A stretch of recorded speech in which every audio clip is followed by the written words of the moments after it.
I want to keep growing as a person.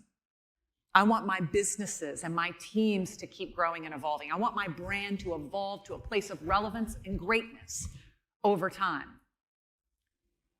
To me, the opposite is death. If I'm not growing, I'm dying. We've all heard this, right? If you're not green and growing, you're going in the other direction. Now, the rate at which you want to push and do that varies person to person.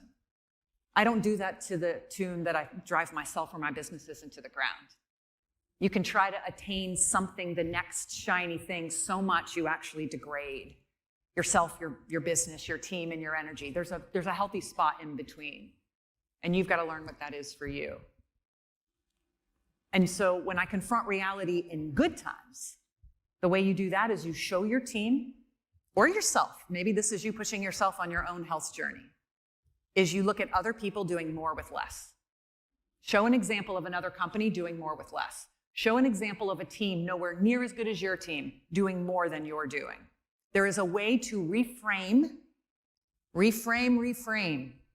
bring perspective to help people go, actually, even though we're doing pretty well and better than we've done in a long time, more and better is possible.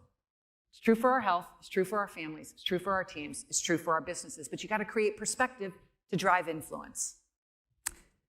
So the first step is confront reality. Whether it's good reality or bad reality, you can still bring people to embrace yourself and others to embrace change. The second step is find the coalition of the willing. I like to call them the productive rebels. So I called Greg Homan, who is the son of the father-son duo who founded Cinnabon. And I said, Greg, your fellow franchisees are threatening to sue me because I'm suggesting that the answer to part of our problems is a smaller cinnamon roll. And he said, come visit me in Seattle. So I went to visit him in Seattle. And when I walked into his bakery, there were not only giant cinnamon rolls the size of your face, there were also adorable, tiny mini buns, and even tinier ones called bites. And he said, I've been selling these for 15 years and printing cash. We just hide them when corporate comes in because it's not an approved product. And I was like, what? You're over here with your sweet money machine and everybody else over here is hemorrhaging.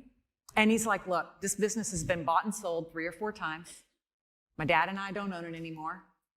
Every president comes in here and says, we need to sell coffee, we need to have smaller portions, nobody ever wants to do it, so I just sell coffee and sell smaller portions, make a lot of money. And I said, I need your help.